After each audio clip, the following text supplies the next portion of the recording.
4-year guy at Penn State. He is a natural catch and shoot guy. He's long. He's already pretty filled out. He's 6'6". He's at 6'6", 220. 4-year guy at Penn State. He is 6th all time in career threes at 229 total. He shot 40% from three last year at Penn State. I think those older, ready to plug and play guys, those vets, the maturity's there. I think he's just someone that if injuries pop up like to a bogey or something, I would actually guess that Seth is someone who also will fit in better, because I think he's just someone you can plant in the corner. He reminds me a lot of, like, when you watch, it's like, oh, he's poor man Sadiq Bey.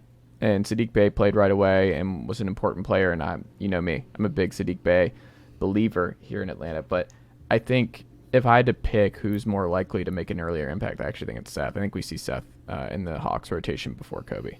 6'6" wing, 37% three-point shooting. I mean, I hear what you're saying. He's one of the older prospects. There's a reason he stuck around in college as long as he did. But those guys play right away in the NBA. Sure, sometimes. Yeah. I mean, maybe. I mean, like he could come in but he fills a role, and that's the biggest thing which you have in the second round. And that's something that the Hawks have missed on for years. Years and years is the second round picks. And it's to the point now where it's like people like me, even I was doing this. It's like, oh, it's a second round pick. Who cares? Like, just trade it away, do something else. Who cares? It's just an asset to get rid of.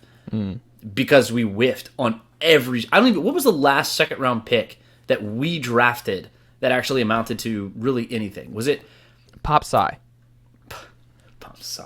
No, I would say, what's that center's name? Shoot, he's not here anymore. Pero Ontic? No, not Pero. Did we draft Pero? I feel like we drafted Pero. I thought we signed him. Maybe he was just a signing. I thought we signed him. No, it's... Oh, shoot. He's the center that we had in, like, 2016 or something. 2016. Bembry? Who? Bembry? That's a wing. DeAndre Bembry. Not DeAndre Bembry. No, I don't know. But DeAndre Bembry did play. What was DeAndre Bembry? He was about it. I don't know. But there was a center that we had. He was first. Say what? DeAndre Bembry was the 21st pick. Yeah, well, that's the thing about the NBA draft is it dries up so quickly. Yeah. There's always one or two guys later on outside of the lottery who turn into all NBA careers, every now and then. Who have like a one or two great seasons, or maybe they're an all-star or something once or twice, but then for the most part it's pretty dry. But the point is, it's like the Hawks have whiffed. Amari Spellman. That's it, Spellman. Yeah, he's the only one who I could think of, and I couldn't even remember his name. That shows how much of an impact player he was, I guess. But yeah, look, it's a second round pick. I have a low level of expectations for these guys. I mean, but he comes in and he satisfies a need, and here, like, if he can come in and be like a Kyle Korver, not necessarily shoot at that volume, but a guy who can come in and shoot threes effectively, and then go sit down on the bench, fine, I'll take that. That's 100. I'll take that to the bank. Oh, I have the best second round pick in Hawks history. Who is it? You ready? Let's go. Mike Scott. King. Mike Scott that man was a bucket. I love that dude. Mike Scott was my dude, and I also I played with him. I didn't know he was a second round pick. He was a second round pick. How about that? Chase Thomas coming in with the heat. Yeah.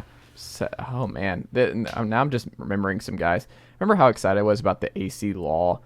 I remember being excited about all these guys. Actually, one dude who I was very, very surprised who didn't get drafted, who I thought would, is Oscar Tshiebwe from Kentucky. Yeah. He's a dude who, and Drew Timmy too from Gonzaga. Yeah, both of those guys didn't get drafted, and that is very interesting to me. Very interesting, because Tshiebwe can come in and he's a walking rebound.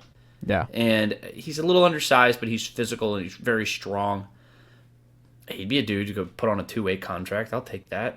He's probably already signed somewhere, if I'm being honest. But I just haven't. That's a good question. He also didn't come back. He could have just come back to Kentucky for a nice NIL payday for that final year, and he didn't come back. So I wonder if that was the right move for him. But you never know.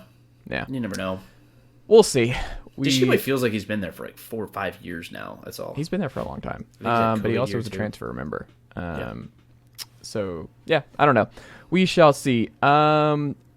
Garrett, last thing on the Hawks. Are you surprised they haven't moved anyone? Like, I threw in the group chat where I'm like, Jalen for DeJounte and DeAndre. Because, like, I forgot where it was that, like, DeAndre popped up. Was it Jake Fisher, maybe, of Yahoo Sports, where DeAndre might be available and he's someone to monitor, I think, in the last couple weeks, because everything just happened so quickly. But ultimately, I think you and Max know where I stand on the DeAndre Hunter thing, where it's like if he's healthy, it's great. Like if you could turn injuries off like it's 2K, then I would keep him in my long-term plans. But you just can't. And if we get like, I'm more.